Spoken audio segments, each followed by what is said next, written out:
Competitive examination prepare అయ్యే ప్రతి ఒక్క స్టూడెంట్ చేసే కొన్ని తప్పులు ఈ వీడియోలో నేను చెప్పాలనుకుంటున్నాను. మొట్టమొదటి తప్పు, రైట్, జనరల్గా ప్రిపరేషన్ స్టార్ట్ చేసే ముందు సపోజ్గా మీరు ఎస్ఐ కానిస్టేబుల్కి ప్రిపేర్ అవ్వాలి అని అనుకున్నారు. మొట్టమొదటగా మీరు చేసే తప్పు డైరెక్ట్గా మీరు కోచింగ్లోకి వెళ్ళడం. దయచేసి వెళ్ళకండి. ఒక డయాగ్నోస్టిక్ టెస్ట్ రాయండి. అంటే మీరు వచ్చు అని మీరు అనుకుంటున్నారు, నాకు రాదు అని మీరు అనుకుంటున్నారు. మీరు అనుకున్నది లేదో తెలియాలి అని అంటే ఎప్పుడైతే మనం ఒక హాస్పిటల్కి వెళ్ళినప్పుడు డాక్టర్ ఒక డయాగ్నోసిస్ రిపోర్ట్ మీద మీకు సొల్యూషన్ ఇస్తాడో ఒక డయాగ్నోస్టిక్ టెస్ట్ రాయండి. ఆ డయాగ్నోస్టిక్ టెస్ట్ మీకు కొన్ని దారులు చూపుతుంది. అంటే నేను వర్బల్లో ఇంకా ఇంప్రూవ్ అవ్వాలి.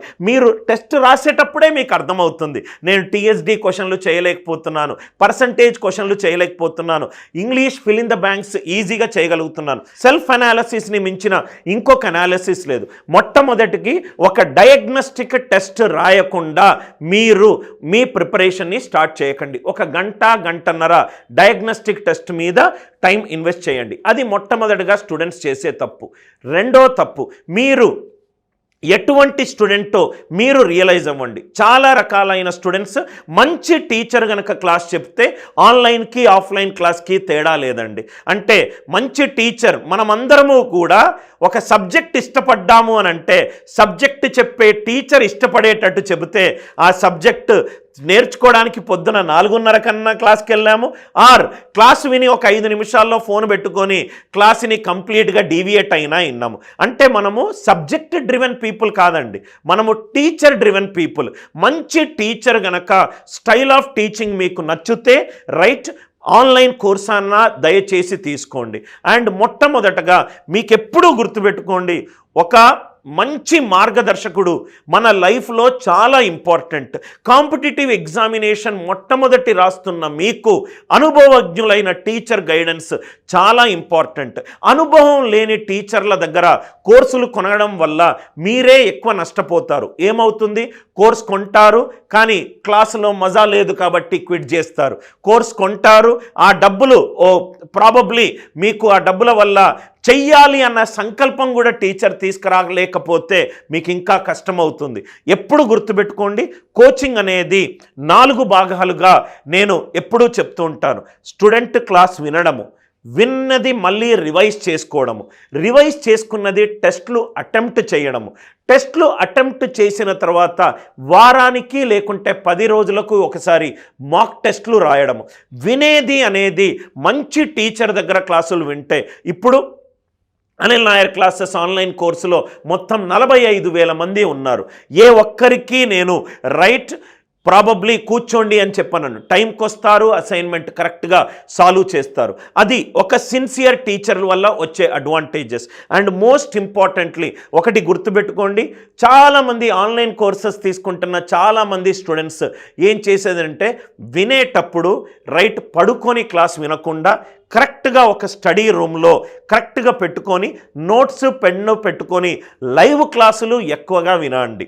లైవ్ క్లాసులు వినడం వల్ల ఏంటంటే టీచర్ మీతో మాట్లాడుతున్న ఫీలింగ్ మీకు వస్తుంది. లైవ్లోనే మీరు డౌట్స్ అడిగే ఫెసిలిటీ అదొకటి మీ దగ్గర ఉంది. పాయింట్ నంబర్ 4, మొట్టమొదటిది ఏంటి సార్, మనము చేసేటప్పుడు కాంపిటేటివ్ ఎగ్జామినేషన్లో డయాగ్నోస్టిక్ టెస్ట్ అనేది కంపల్సరీగా రాయాలి. అనుభవజ్ఞులైన టీచర్ల దగ్గరనే మనము మెంటర్షిప్ తీసుకోవాలి. తీసుకున్న తర్వాత మనము సెల్ఫ్గా నేర్చుకున్న తర్వాత టెస్ట్లు వీడియోస్ రివైజ్ చేస్తూ ఉండాలి. 4వది డౌట్ క్లారిఫికేషన్, రెగ్యులర్గా మీరు డౌట్స్ అడుగుతూ ఉండాలి. అది స్టడీ డౌట్స్ కావచ్చు, సబ్జెక్ట్ డౌట్స్ కావచ్చు, స్ట్రాటజీ డౌట్స్ కావచ్చు.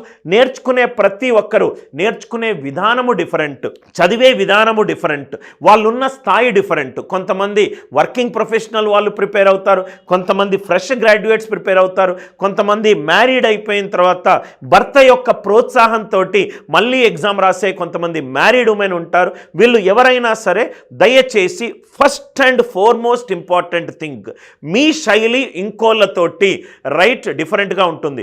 దీన్ని మనము ఒక మోటివేషనల్ బుక్లో ఇంటెలిజెన్స్ ట్రాప్ అని అంటాము.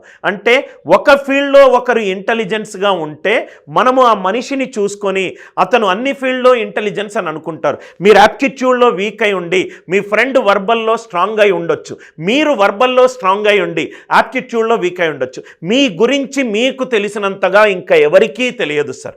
మీ గురించి మీరు ఏవైతే ఏరియాస్ ఆఫ్ ఇంప్రూవ్మెంట్ అనుకున్నారో వాటి మీదనే ఎక్కువ టైం స్పెండ్ చేయండి.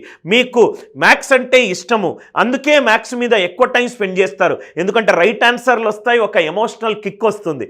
ఎమోషనల్ కిక్ వస్తే గేమ్ విన్ అయినట్టు కాదు. గేమ్లో ఎలా ఆడితే గేమ్ గెలుస్తామో అలానే ఆడాలి. వర్బల్లో మీకు తక్కువ మార్కులు వస్తే వర్బల్లో ఎక్కువ టైం స్పెండ్ చేయండి. రీజనింగ్ రాకపోతే రీజనింగ్ నేర్చుకోండి. యాప్టిట్యూడ్ రాకపోతే యాప్టిట్యూడ్ నేర్చుకోండి. మీరు ఎప్పుడు కూడా లైఫ్లో రైట్ థింగ్సే చెయ్యాలి, ఈజీ థింగ్స్ చేయకూడదు. ఈజీ థింగ్స్ అనేటివి ఈరోజు హ్యాపీనెస్ ఉంటుంది, కానీ రేపు పొద్దున రైట్ ప్రాబబ్లీ మీకు కష్టం వస్తుంది. Always choose right things in life. ఈ వీడియోలో కొన్ని ఇంపార్టెంట్ థింగ్స్ మీకు ఉపయోగపడుతుంది అని ఆశిస్తున్నాను. ఇటువంటి వీడియోలు మీకు ఏమైనా పెట్టాలి అని అనుకుంటే దయచేసి కామెంట్ సెక్షన్లో మీరు ఎటువంటి స్ట్రగుల్స్ మీద వీడియోస్ చేయాలో దయచేసి చెప్పండి. నేను టైం కుదుర్చుకొని మీకు హెల్ప్ చేసే ప్రయత్నం చేస్తాను. ఇట్లు మీ అనిల్ నాయర్.